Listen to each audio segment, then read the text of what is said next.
What up guys, it's Sing. Today I'm here in Pirates. I'm going to be doing an Infinity Night guide with you guys. Now this is my first class that I've made, officially that came in game.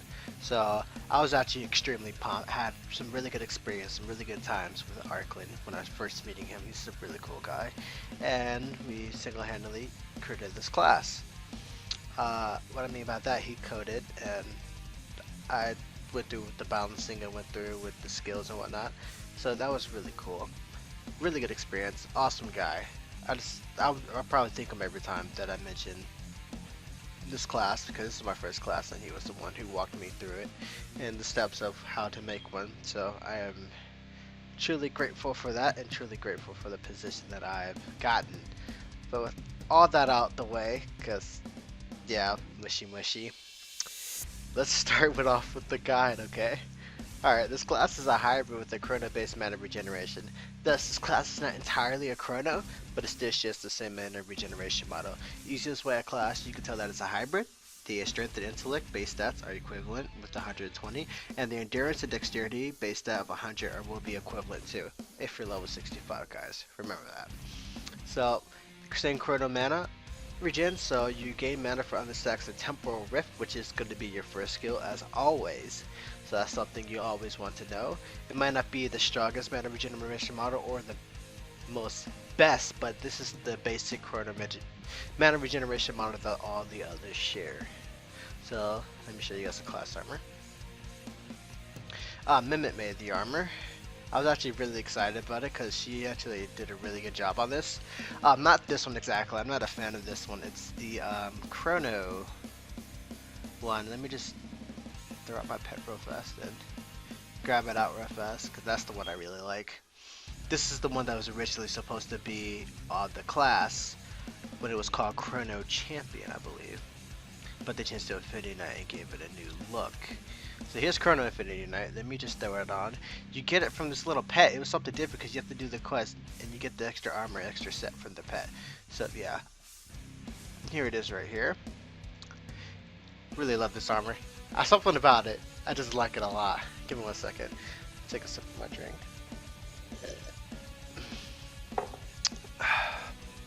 What do you guys know about that dark almond chocolate milk? Let me stop, okay? This is a receipt on with the guide. Alrighty, so the auto attack is Wayne of Dust, 2-second cooldown physical skill and the range is close. This is not your simple auto attack. It applies a dot up to 15 times each successful hit. So as you see, the dot is getting really high. That's around the 3rd stack and the 4th stack. So this is the main damage for the class. The main DPS that the class has is from its auto attack. The whole pitch for this class was the Infinity Knight ever stacking, late stacking monster. When you get to those high stacks, you have one of the highest DPSs in the game. You have one of the highest sustainabilities in the game. Constant damage and just constant flowing abilities that you're able to form out with the class. That's what it's made for. It has really high stacking capabilities on the class. Other than that, this class is really good for soloing, I'll tell you that. It's mainly for soloing. PvE, no skills are AoE. Sorry, it's not really good for PvE. As for PvP, this class is actually exceptionally a monster, and there's only some certain ways for you to take it down. So let's proceed on to the second skill. Second skill is Strike of Dawn. 5 mana, 2-second cooldown, physical, magical skill, and the range is close. Basically, what this does is, it's just a simple Temporal Rift stuff, as you see Temporal Rift. Temporal Shift, that's nothing important. This is not the same chrono build. This is why I say it's not entirely chrono, but it is one. We didn't use the same chrono model that others would have unless this class would never have been able to work. We had to customly make a new type of function dealing with the Temporal Rift, but it had to apply something else on the enemy for the stacks to work with the other skills. So that's how that Temporal Shift is there. But it looks cool, Temporal Rift, Temporal Shift. The main two about the first skills, as they are supposed to kind of counteract with each other. As for Temporal Rift, temporal means only temporarily. It won't be long for long. Perpetual Rend means like everlasting. Temporal Rift and then the Rend as it shreds your opponent. So it's basically that. As you see, it's it's hard to explain. It's pretty cool how I don't know how I came up with it, but yeah, the kind of like counteract each other. That's what it's called. Wayne it does is Strekadon. I just thought I'd share it with you guys. Like I said, I'm gonna go through like the steps of me making this class with you. First off, you'll start with those two skills with the core management of the class. Now your Strekadon doesn't really doesn't do anything by itself. It's just light damage, but it will affect all your other abilities like the normal Chronos will do. So let's proceed on to the second skill. Daybreak. 25 mana, 16-second cooldown. Physical magic skill and the range is far. Basically what this is, there's two sides to this effect, to the skill. The first one, if you have stacks of Temporal Rift up, you apply a 50% damage resistance and then the heal over time for 10 seconds. And now the heal over time is based on your stacks. So as you see, I'm at 81 for 2 stacks. Let me just get 1, 2, 3. Let me just get 5. Let's see what I can do here. Let's see the heal over time I can do. Boom! Look at that, 323 heal over time. That's only 5 times. Now imagine with it. Imagine it with 15 stacks. It gets really high. It gets around like 600. Maybe I think 600, 700-ish. Heal at a time. This is why it's talking about how the stacking ability is key core to this class, as for one of the highest DPS and sustaining in the game. So, yeah. Okay, now let's talk about the other effect of this class. If there are no stacks, this is the main reason why Temporal Rift and Temporal Shift on the enemy, because this is the only way for some of these skills to work like this one. If there are no stacks of it present, you apply a stun on them for 3 seconds. So boom, hit the stun. Note that the stun will not miss. So in PvP, this is a really good game starter, I would say, in my opinion. So as you see, just a quick stun. But this stun is mainly for is to stun and start getting off some early stacks of Temporal Rift from Strekadon. Let's say if you use your other skills and you fade Temporal Rift, you want to probably start off with the stun or the last skill to start pushing you forward and get the early stacks going. Alright, so let's proceed on to the third skill. Incinerating Error. This is your nuke of the class. 30 mana, 22-second cooldown. Physical magic skill and the range is close. I want to do something different. Other Chronos always have the nuke, just the big hit. I was thinking to myself, I want to do something different, something that will just rocket off my class designing career, something crazy and something new. So I was thinking, DOT based Chrono. I was like, that's exactly what we're gonna do, which is why the Wayne it does has a very high DOT, because this is the main form of the class. So as for the DOT, it's different than the Chronos as well, because it's not the same Chrono build, because the other Chronos deal damage based on how much damage you dealt under the effects of Temporal Rift. This one does this entirely off the Temporal Rift stats, which is another reason why the temp tracker dust stacks are so high, so you can get some pretty high damage as well with it. So let's see, we're only gonna stack once and hit it. Let's see how hard our DOT gets. So you already have 1,000 dot on monsters, which is that's pretty strong, I'm not even gonna lie. So imagine that and times that by 15. So you're gonna get around a 15k dot with the max 15 stacks. Maybe in 16, around 17 actually, depending on the enhances. As you see, let's get 3 stacks. After we're gonna get 3, yeah, we're gonna get 3 stacks. So let's hit it. Oh, okay, 2k dot. So yeah, it hits really hard, guys. And this is your main skill. Note when you use the skill, it will fade the temporary risk stack. So be sure to start stacking up again, and you will lose all your sustainability from Daybreak with the heal over time. So if you're fighting a really strong monster by yourself, be careful when you use this skill, as well as the last skill, but we'll get to that later. Let's move on to the rank 4 passives. The first one is Paradox. If you guys don't know what a paradox is, it's basically like the contradiction of yourself of what's right and what's wrong, I would say. Something along those lines. So you take something good and you make it better, but you take something else and you make it worse, I would say. But it's for the better means, like it's for right and wrong, you know. You increase your hit chance, but you decrease your crit chance by 20%. Note that this class is a DOT based Chrono. You don't want crit chance, you want pure DOT, and you sacrifice your crit chance for overall persistency overall throughout the class, which is what this rank 4 passive is mainly for. So personally, I thought it was unique. It was kind of similar to Glacial Warlord, how you like increase your strength but you decrease your luck. I thought that was a really cool concept of the rig for passives as well. So that's something else to look at too. Alright, let's go to the next ring for passive. Heroic Stoicism. Increasing your endurance by 25%. You need the HP to get your early stacks on going. So a lot of endurance on this class. Fighter with this class makes this class extremely tanky in endurance. Note after the server rewrite, endurance will give damage resistance. So remember that, guys. But I will probably be doing all the guys that I've done again after the server rewrite because some stuff is going to be changed, guys. Not saying anything here. Can't say anything here. Sorry, just gonna have to wait. But yeah, more endurance, more HP, more tanking. Alright, so let's proceed on to the last skill.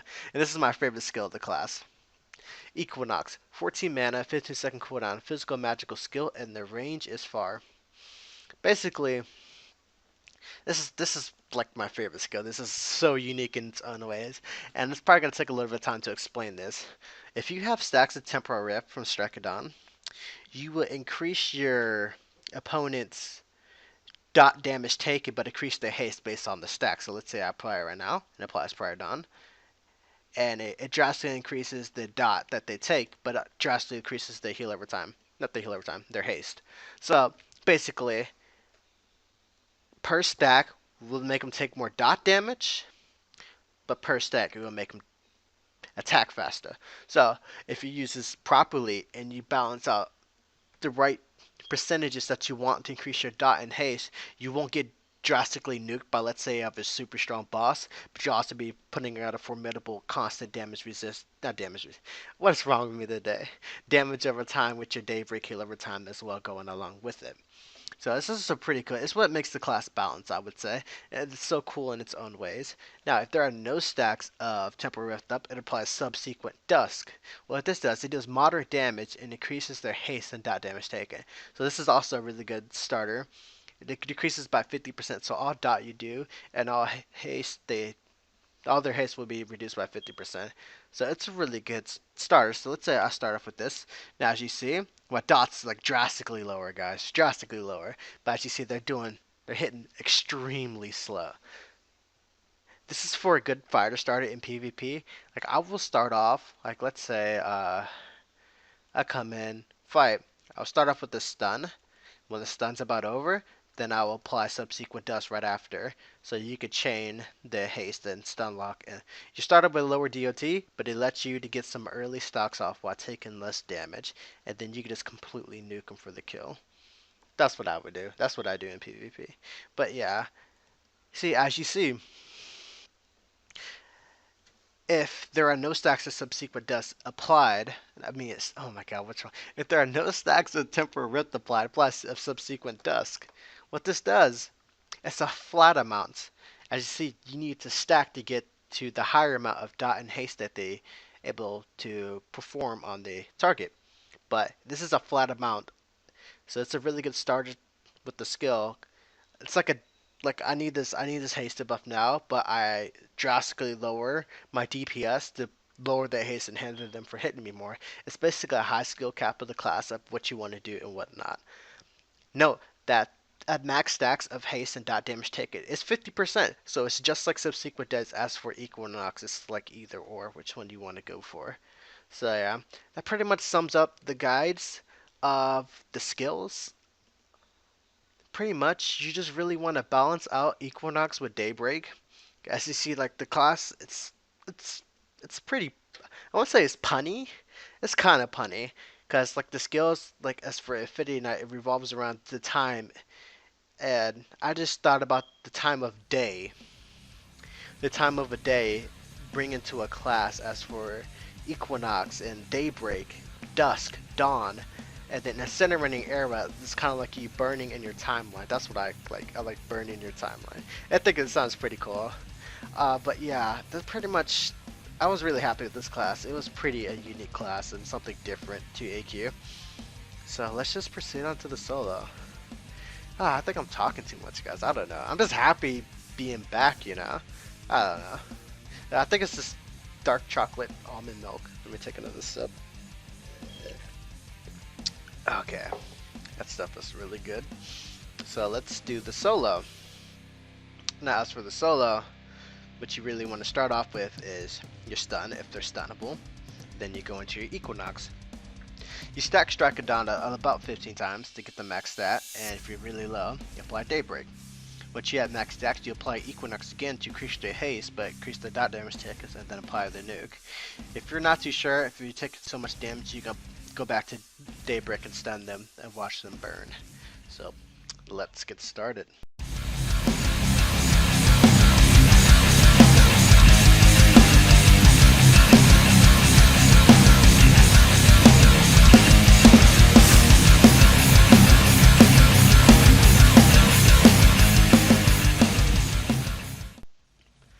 Alrighty, frankly, I miss my Equinox to get like the higher damage.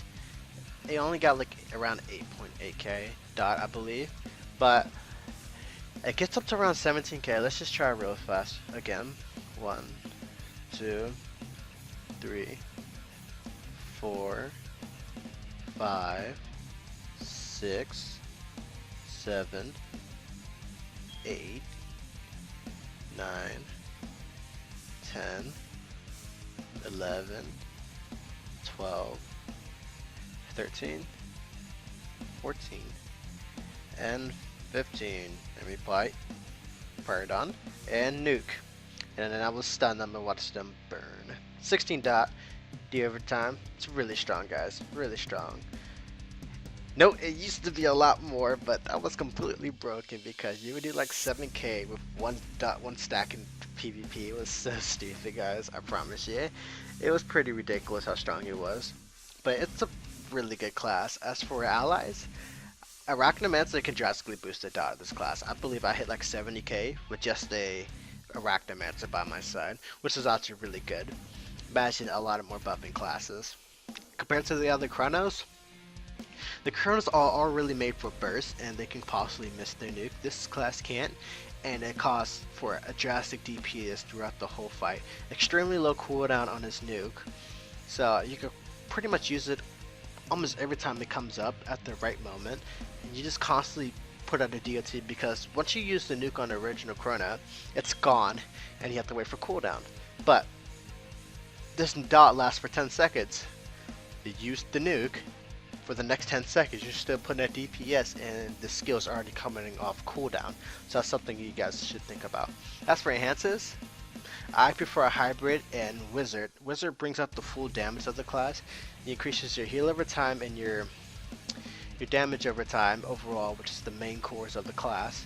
Hybrid, just to get on the class, is for a little bit of tankiness in the core build of the class. You get endurance, you get intellect, you get strength, you get all the good stuff, the good beefy primary stats that you get from it, and then the intellect increases your haste a little bit from wizard and more damage. So this pretty much sums up this guide. What am I gonna do next? Oh yeah, Pumpkin Lord. Let me see. Is it Evolve Pumpkin Lord or is it just Pumpkin Lord? I can't remember. Where is it at? I think it's Evolve Pumpkin Lord. Yeah, here it is right here. Evolve Pumpkin Lord. Okay, Evolve Pumpkin Lord. Alright, guys. So that would be next. Probably tonight, probably tomorrow. I'm not sure. But this sums up this video. Like and subscribe. Share with your friends. I'm Sync. Catch you guys later. See ya.